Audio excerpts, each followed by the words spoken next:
We last left them perched at what seemed the edge of the world. Unlucky to be stuck in no man's land on the Bangladesh side of the border with Myanmar, stunned by the violence and the scale of it. A man speaking for them, Dil Mohammed, even afraid to show his face. I don't want to stay here. I want to go back as soon as possible. I appeal the world body to more and more pressure to stop genocide on our Rohingyas.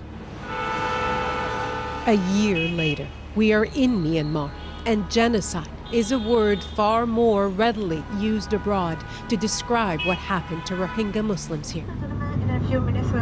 Myanmar, rejecting the charge and refusing outside investigators, tells an alternative version of the story. We have to go to the Partly through controlled access to Rakhine State, where the atrocities unfolded. We too were invited to visit, escorted by Ministry of Information officials. Can we spend just a little bit more time in Indin then? We asked to see specific villages. They insisted the agenda was set. And don't ask the drivers to stop, they said. It is a long way to northern Rakhine. And we are late.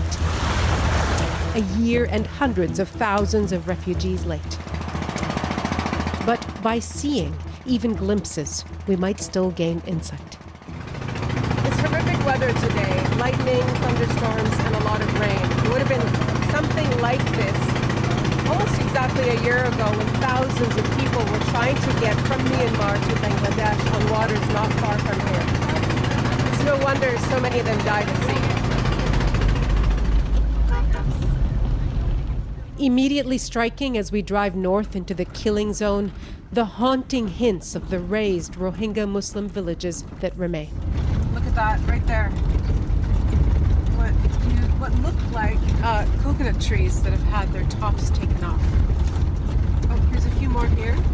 And what we've been told is that those are the remnants of villages that had been burned. Wow, look at that. Wow, actually there's more.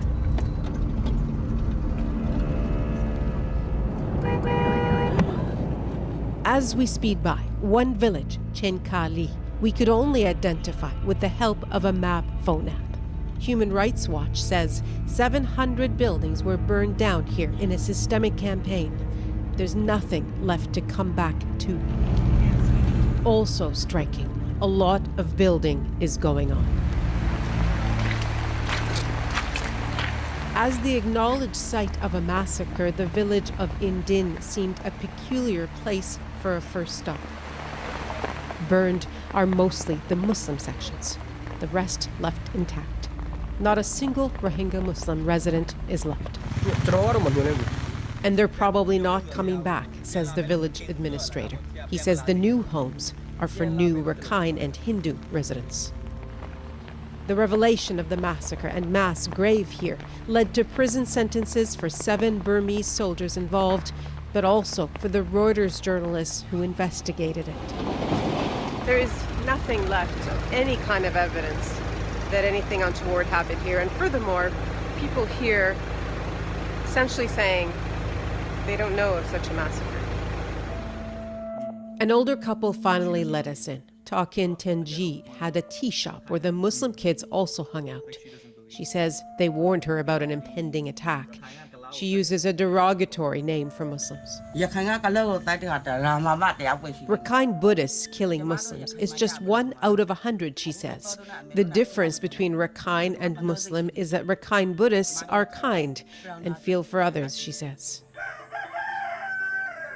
So many more questions. But it was time to go. A long ride down the road. The district of Mongdo, once overwhelmingly Rohingya Muslim, traders, laborers, rickshaw drivers, long without rights to citizenship or freedom of movement.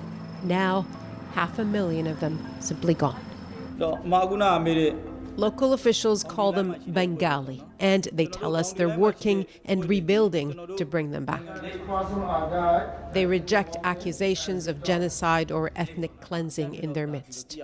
For me, I don't believe it, says U Yih-tu, the Mung Da District Deputy Director. I wonder who you blame for the burnings of these villages.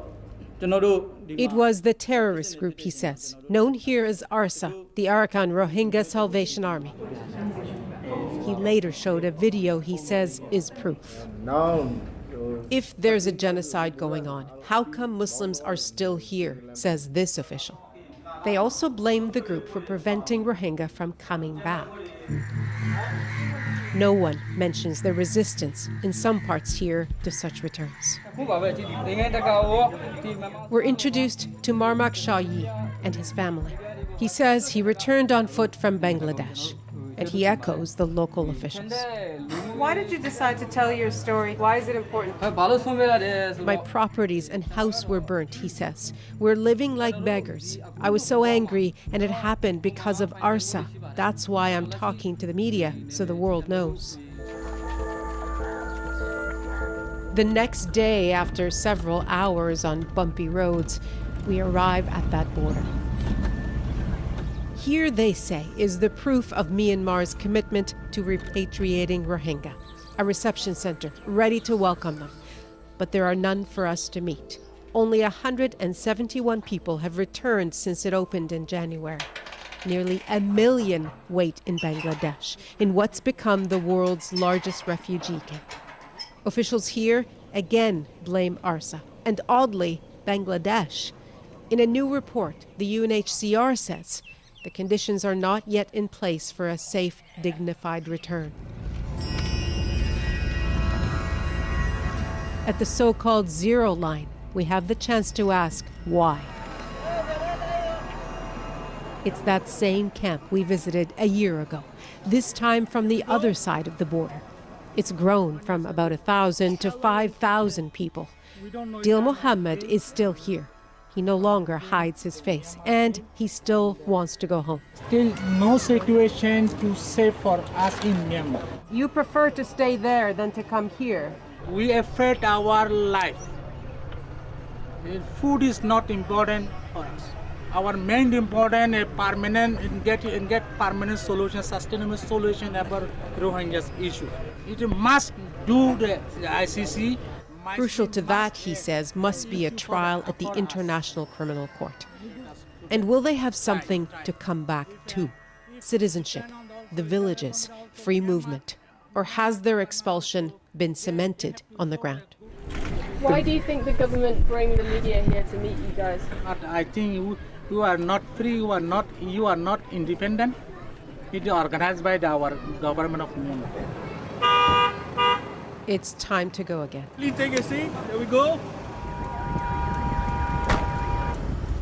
It's a very long way to go to get to the other side of the fence 1 year later. And the irony of being told across that fence that on this tour, we are not free media. But we have seen glimpses of a troubled region fundamentally transformed. The palpable absence demands accountability. And Nala joins us now from our bureau in London. We heard the UN Special Rapporteur for Myanmar saying today the country is unable and unwilling to investigate what happened in Rakhine State, that the international community has to step up. And how is the idea of an outside investigation being received in Myanmar? Well, not very warmly, Ian. I had a chance to speak to Professor Aung San Tet, who is the head of a private public organization headed by Aung San Suu Kyi, which is tasked with helping Rakhine State get past this crisis. And he said Myanmar's own investigation is enough to satisfy their concerns. We would not do it because of international pressure. We would do it because we think it's needed. So it would be on our terms, at our pace, and whatever we think suits the whole nation. And so why is there so much skepticism about their ability to do this? Well, it has a lot to do with past experience. Nicholas Bekelen, who's the East Asia director at Amnesty International, uses words like zero credibility in describing Myanmar's ability to investigate alone. Here's what he had to say.